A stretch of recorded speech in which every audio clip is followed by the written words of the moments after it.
guys, so welcome to this week's section of the Coffee and Hero Show, which is of course my pull list. I was asked over the weekend when I was at Thought Bubble if I actually did read everything that was on my pull list, and the answer is yes. It can be tricky keeping up to date with it sometimes when you have a big week like this, but hey, I love me some comics, so that'll be why. But yeah, this week's stuff, it's very much a combination of, there's a lot of DC in here, there's a lot of indie stuff, a couple of Marvel titles, but there's also a couple of graphic novels as well that I'm looking forward to quite a lot. So I'm going to start it off with this one, which has the potential to be absolutely brilliant, but also absolutely heartbreaking. So this one's called A Better Place. It's an original graphic novel. It is a Top Shelf Productions release. So this is by Dwayne Murray and Sean Daly. They're creators I'm not too familiar with. But what's cool about this is there's actually guest artwork from Matt Kent, Jeff Lemire, Tyler Boss, just to name a few. But I talked about this in the other video, which is, new stuff in this week. Tell me this doesn't sound heartbreaking. Dylan just moved to a new house with no friends and a mother who doesn't have time for him. Luckily, he has his granddad.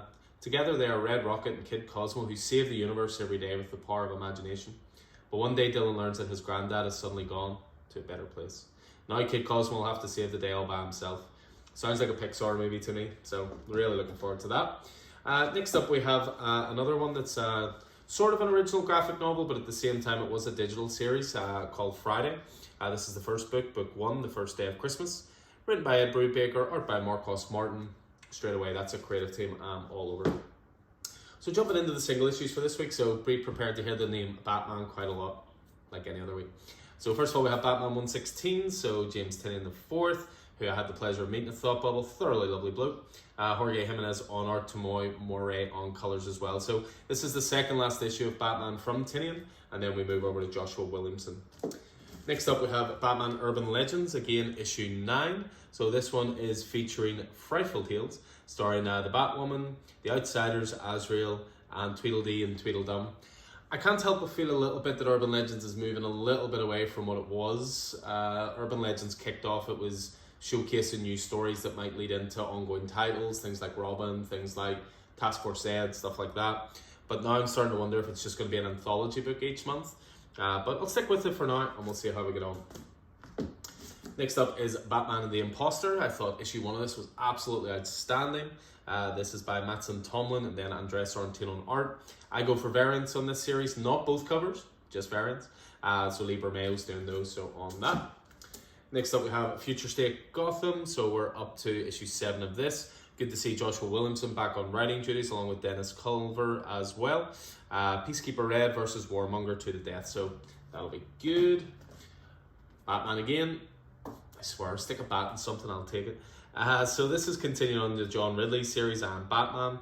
Looks to be a Fear State tie-in as well. Stefan Segovia on art. Thought the cover looked very Sean Murphy-esque, but it's not. It's Gerard Safino, but it is an absolute beauty. This one's not Batman, but it may as well be. It's the Joker. James Tynion IV on this one as well. Lovely Game March cover there. Been loving the Joker series in general. Obviously as much of a Gordon series as it is a Joker series. Brilliant stuff. Next up, we have the Joker, a puzzle box. I've been enjoying this as well. This is from Matthew Rosenberg. A couple of different artists by the look of it this time. Jesus Marino and Vanessa Del Rey as well. But I love the Chip Zdarsky design covers as well. Just very, very simple, but really, really effective. Speaking of Chip Zdarsky, we have Justice League Last Ride. So we're up to issue 7 of this. Chip on writing duties, Miguel Mendonça on art. And this has been brilliant. 7 issues, proper Justice League story, old school storytelling. Frictions within the group, but tons of heroics as well. So really good stuff. And then I'm going to finish off, I believe, my DC, second last DC. We have the Swamp Thing. So again, Ram V on this. Again, met at Thought Bubble. Thoroughly lovely bloke. We've interviewed him before as well, of course. Mike Perkins on art. This was recently extended to a volume 2 or a season 2. So lots of people loving Swamp Thing at the moment. The other one I had DC-wise is Wonder Woman, which is up to 781. I always collect the variants of Wonder Woman as opposed to the cover A's. Becky Cloonan's on writing duties on this at the moment, so enjoying that. On to a little bit of Marvel now. First up, we have The Amazing Spider-Man 78. You'll notice this one is actually a variant. Interesting story to this one is that this was originally solicited as a cover for Non-Stop Spider-Man number 4. I made a few requests for it as a cover because it's by Declan Shalvey. And then just mysteriously this week it turned up and it's an Amazing Spider-Man variant now, not Non-Stop Spider-Man. But yeah, we ordered in quite a lot of these, so obviously we've got the deck signing coming up in a couple of weeks. This will be the kind of perfect cover to get signed by him, certainly on the day. So Amazing Spider-Man 78. Next up we have Avengers, Tech on Avengers. This is from Jim Zub. Issue 4 of this one. Again, Transformers meets Avengers. I pitch it like that every time. New Alien this week as well. We're up to issue 8 of Phil Kennedy Johnson and Salvador LaRocca's extension of the Aliens universe. And again, this has been great so far. Always comes with these awesome covers as well. So looking forward to that. Strange Academy next. So I go on about Strange Academy all the time. This is one of my favourite Marvel series. Scotty Young on writing duties, Humberto Ramos on art. Pleasingly all ages, but also lots of deep cuts in the Marvel universe as well. Another one I'm looking forward to this week is a brand new miniseries for The Thing. Again, I've went for variant on this occasion as opposed to cover A, the variant being Lee Bermeo, an artist I greatly admire and always go for his work. I mean, come on, Ben Grimm holding Doctor Doom's mask, what more do you need? So we move away from Marvel on to the indie side of things. So first up we have A Righteous Thirst for Vengeance. This was my pick of the week on the podcast a few weeks back. This is written by Rick Remender. The artist is Andre Limo Arroyo. And I love this series. I thought the first issue was fantastic, mostly silent, very much crime noir. Love the first issue. We got issue 1s back in stock this week as well to go with the issue 2s. Next up, Firepower, again another series I just bang on about all the time, but for very good reason, because it is awesome.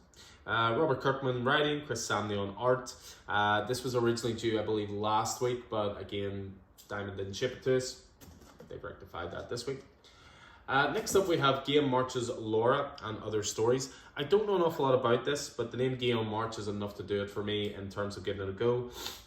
Doing brilliant work on the Joker, of course, but more importantly for me anyway, I thought the series Carmen has been one of the series of the year, and it's getting a hardcover towards the end of the year, so I'm going to very much give that a go and jump in. Next up we have Maze Book, so we're up to issue 3 of Jeff Lemire's father-daughter story, which I've been really enjoying. The first 2 issues have been up there. Again, some of the best stuff this year. A new Aftershock title that I must admit I don't know an awful lot about. My Date with Monsters, but it's written by Paul Tobin, art by Andy McDonald. It's an Aftershock #1, so I'm going to give it a go simply because Aftershock have been knocking it out of the park recently. Next up we have Out, AWA title.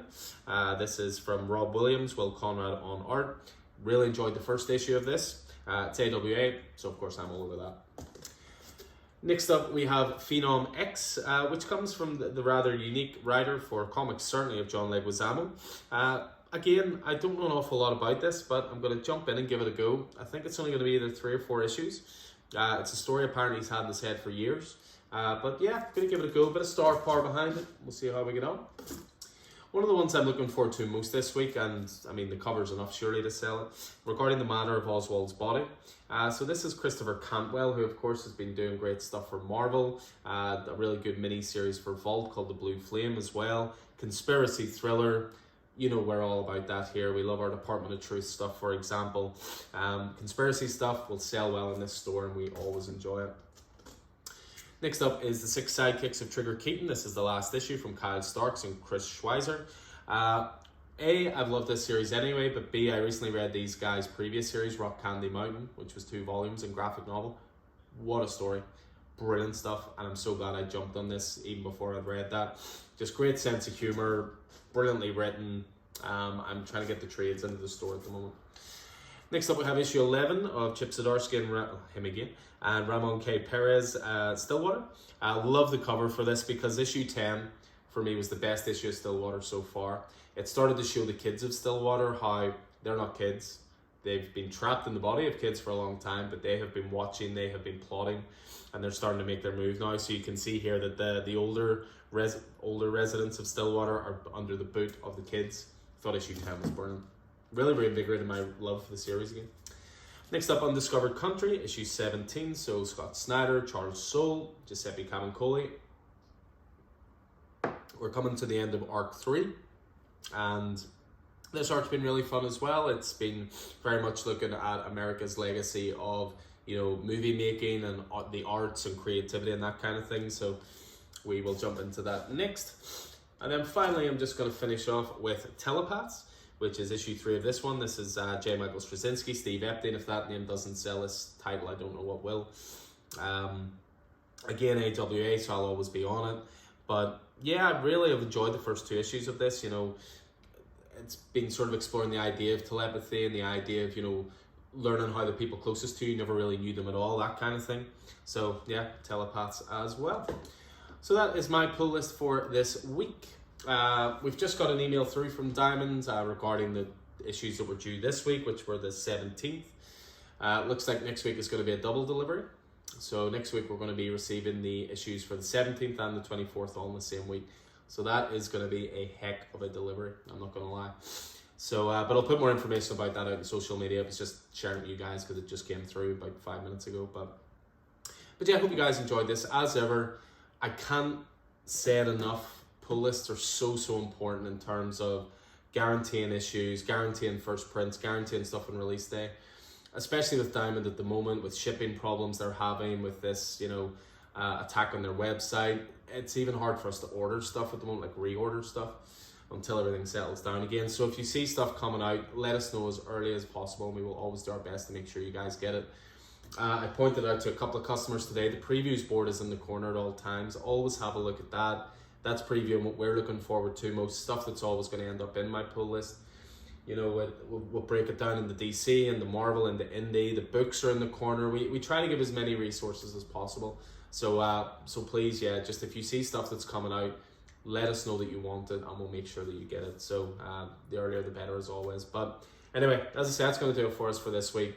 Glad to have new stock back in again after the famine last week, and plenty of good stuff to tuck into there. So anyway, again, hope you guys are keeping well out there. Stay safe, and I look forward to seeing you in store soon. So take it easy.